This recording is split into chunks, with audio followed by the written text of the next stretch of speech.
awakening right now, because now you are even deep. For the mere fact that we are up in here talking about advanced knowledge, yet 10 or 15 years ago, it would be like you coming up in here and I'm talking some Bugs Bunny shit.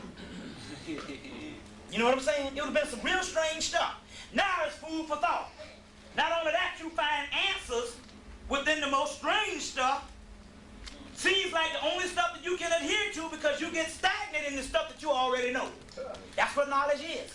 If somebody telling you something that you already know, then it's not knowledge anymore. That's right. You understand what I'm saying? So, when you go to a church and you go, amen, he's cheating you. You're supposed to be going, oh, I didn't know that. Not amen. If you agreeing with the stuff, you already know that. Why go spend money and pay a goddamn nigga to teach you something that you already know? That's called religious ceremony. It has nothing to do with spirituality whatsoever. What we're going to deal with here today, and it's interesting here, what we're going to deal with here today is, as usual, the sister came up. I had a book about the devil and the demons and all that kind of stuff, and she asked the question, well, you know, why do you have this type of information and stuff like that? And I said, well, this is the problem about knowledge.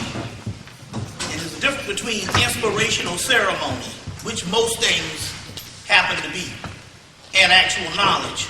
When you come to a lecture and you hear things that you've already heard, that ceases to be knowledge. That's just another combination of data, and it's a form of inspirational ceremony, but it's not knowledge. Knowledge is supposed to be cutting-edge research where you're dealing with things that you normally don't deal with. You know, normally, that's what knowledge is, and whenever you hear other things, it's probably some form of masturbation, regurgitation, or whatever, but it's not really knowledge or gnosis, knowing.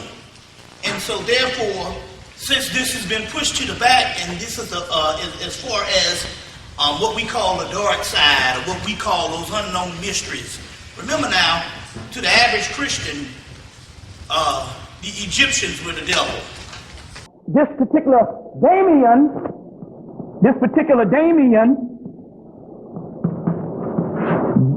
Damien comes from the ancient word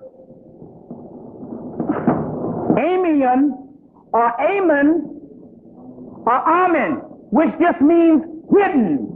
And if you notice, what's that, D-D-E-N? Hidden. This particular Damien just means hidden. Even the word omen. They don't do things, or M-O-N or M-E-N. Omen is amen.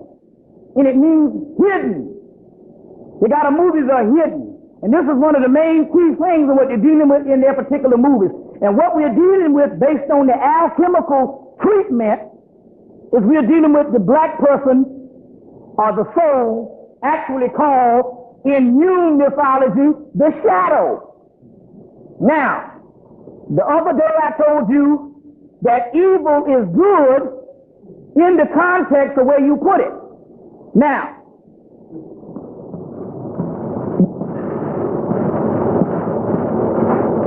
in the context of alchemy, I want to get this particular book. This is interesting. This is a book called Jung on Evil. So he's going to give you a whole lot of psychological things on why people do this and why people kill and all this type of thing. But if you actually check his particular, the context and look at this particular, chapters, he has this word, the shadow, and the fight of the shadow. The fight with the shadow. Now, we're not just talking about psychology, because basically what Jung did is Jung literally purchased a Gnostic text when they dug up the Nag Hammadi Library in 1945. Jung and his particular institute went over and they had enough money to purchase one of the particular texts called the Seven Sermons of the Dead. There's a whole book put out by Princeton University called Gnostic Jung. So therefore, he was able to surpass Sigmund Freud because he was dealing with the African shit. Now, on the other hand, dealing with this particular, the fight with the actual shadow, we're not just even talking about, even in psychology, when you go in psychology, they say if you're ever going to get better, you're going to have to face your demons. Or get on top of your demons. This was the role even in Star Wars when they told him to go in the cave. Luke Skywalker, go in that cave. So Yoda told him, he said, what? He said, what's in there? He said, only what you take with you. Which the cave is actually his true self. Now, this is the interesting point is, why is this connected with evil? Now, we're not talking about psychology here. This is a little bit different what we're talking about here. We're talking about a form of the ultimate weapon in the last days. This particular evil is divine. It's not the type of evil that you manifest physically by physically going out to kill anybody, because by doing the physical act, that is actually giving credit to the physical, and therefore you are actually doing the opposite. This is talking about a train of thought that the Book of Law says compassion is a vice for kings. So what we're talking about is the alchemical process of getting to your pure energy, or the pure essence of your energy. As we know, the government understands that he's killed this over the years by giving you fundamentalistic religion and making you so-called quote-unquote good. And why is it every time we quote-unquote turn good, shit fall apart? And not only that, the so-called people is so-called good, you don't like no more. Now, what are we talking about here? We're talking about the kind of energy, the kind of evil that's pure energy. And what we're talking about is this. Now, you have to take this off of the moralistic and humanistic side of shit. Because we have to stop thinking like humans. Based on history, we were advanced rulers of the universe. And we later on became human as a hibernation stage before the metamorphosis. But now we are going to metamorphosize, but we're still now trying to be human, which is the cocoon stage. So what is the other stage? The other stage is this evil monster that they're showing in all the monster movies is your ass. So what is the ultimate hieroglyph for the evil monster? It would be that based on the alchemical term that we're talking about as far as the mythology. It would be something like the movie Alien. Take no prisoners. You see what I'm saying? Now we understand based on the Egyptians or the Hemmites, the ultimate symbol for chaos was not the lion. The lion is the archetype of the divine transformation. So they said the lion was the greatest animal, the strongest animal in the animal kingdom. That's bullshit. Like I told you last week, you walk up on a lion, based on him not being hungry, you might be able to get away. If you swim with a shark, if he don't see no blood, you might be able to get away. You might be able to play with him.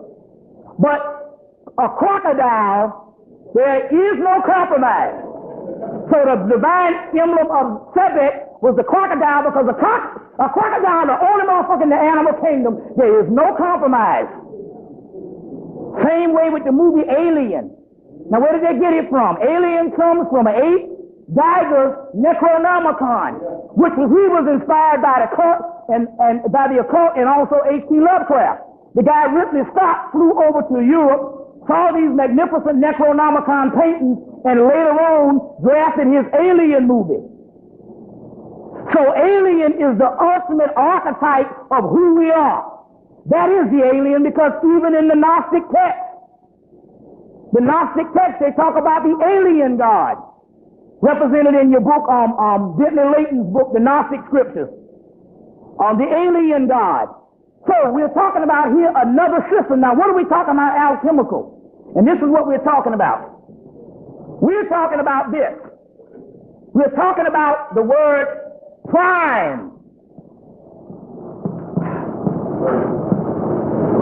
Evil. How you get this word prime evil? That means that evil, or as you say, equals, was in the beginning. That's all it is. I don't give a damn what. Religion, whatever. We're talking about chaos. And if we're talking about chaos, we're talking about carbon. If we're talking about carbon, we're talking about melanin. We're talking about this prime energy bottled into a pit or a circle. Now, as we know that anything that you put in something encased, the older it gets, the more stronger it gets, till it eventually it is even stronger than the thing that bottled it. So we're talking about the mother energy that was bottled, the primal energy, which is the mother energy. This particular energy, after so many millions and billions and billions of years of being bottled, it becomes stronger than the thing that bottled it. So we're talking about being even against God. Oh, now you done gone too goddamn far. See, we are Afrocentric, we are conscious, but we're still Judeo-Christian in the mind. That's a slave religion. Spawn is supposed to tear down the gates of heaven. Oh, no, my Bible says, your goddamn Bible tells you that heaven and hell will pass away. It tells you that in the Bible. It says that heaven and hell will pass away. That's one thing you talk all the shit you want. Now, if you take King James Version as a chronology and use it, it's a fucked up book. But if you take King James Version as a dissecting dictionary, then all the shit is up in there. If you go to the King James Version, I guarantee you, every shit I'm saying, if you know where to find it, it's in there. In there they say heaven and hell will pass away. They say a new heaven and a new hell. What was bottled in the beginning? The fallen angels were bottled and trapped in the beginning. That's why when you go to ancient Hemmitt or you go to ancient Greece, which is nothing but the doggone Cretan, you can see there's some new shit now. The Iliad and Odyssey in the ancient stuff is coming from, we know, Phoenicia, but also Crete, which is Babylonia, Mesopotamia, which is still all black. But even if we deal with ancient Kemet, it is a mentor that rises up. You get it? That means that the Christ energy is not coming from heaven. It fell and was here in the beginning. You see what I'm saying? It was here in the beginning. So we should be trying to look to hell. Because if you goddamn 1,000 miles away up in the sky, then hell is on earth if you're looking down. But the seed is in a mentor. The seed is bottled in the core. Jung talks about a god called Core. That's no more than Osiris or any underground deity that will give, or Osir, that will give birth to the cosmic seed. Why is it core? It's like this. The heaven realm did its act. See, anytime you do something, you put forth something, you've already done it. That's an act that's already done. So the heaven realm created the physical realm. End of story. Now, anybody knows in order to create a new, you must destroy that what you created to build a new building. That means that the heaven realm, which is the lowest aspect of the creation that becomes the destructive force, is the only thing that can create some shit. The satanic realm. If you understand energy, if you take anything in regeneration process, the word set or soot is also the word shut in Mesopotamia, and you get the word shit. That's where the word comes from. Shit is an ancient word for the word soot or set or soot. And it means shit, which means excrement. It is the excrement that all moralistic religion has turned against and is talking shit against. It is the excrement that gives you the divine spark. It is the excrement that has the divine regenerative fertilizing seed to grow something new. Not your ass, not the intestinal tract, not the body, because the body is degenerating. You see what I'm coming from? It is only the excrement. Now, in the heaven realm, the physical body, or what we call the physical realm, is the excrement realm, the fallen realm. So it is the leftover fragments of the burnt-up ashes of heaven. That's what we are. Because we fell down. We are the Nephilim. So therefore, the only thing that can create is us, not God up there. That is something that already happened. You understand where I'm coming from? So therefore, the actual Leviathan energy that the white boy is scared of, and in Trevor Ravenscroft's book, The Spear of Destiny, he said we must prepare for this Leviathan's energy. Leviathan is a dragon that's in the water. Anytime you get the word sea, you get the word water. It's also talking about the deep waves of the subconscious, the ocean, the seas, the caverns, the caves. And they say this particular Leviathan is up under the water. They said her head, once the head is broken of Leviathan, it's a metaphysical thing. When you break a head, you break a seal. And when you break a seal, you unleash a certain amount of energy. So on one hand, they talk about the Christ smoking the heads of Leviathan in the Bible. On another part of the Bible, they tell you that it is they say that God's going to open these damn seals up in so many words. Then they talk about they're breaking some heads again. What this is actually talking about in alchemy is a breaking of the actual seeds, or it's also talking about that satanic realm or the excrement of creation now becoming the divine spark. So the Christ which rode into Jerusalem on an ass, that particular ass which is set, the golden ass, in actuality is the actual excrement, which later on becomes the ray of light, because there can only be light born out of the damn darkness. In the beginning there was darkness. Then there was creation. Well, the creation, they say they brought order to chaos, or light to chaos. Well, then if you're going to create a new motherfucking heaven and earth like all ancient scriptures, that means there's got to be some more chaos to create that. Well, we know that particular chaos is in the melanin. Richard King told you that.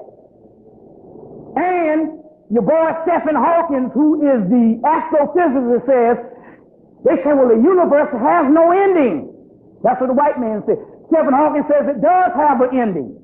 They say, well, where is the end? He says it's the smallest point of a point of a point of a point. That smallest point of a point of a point of a point is in you. That's your soul.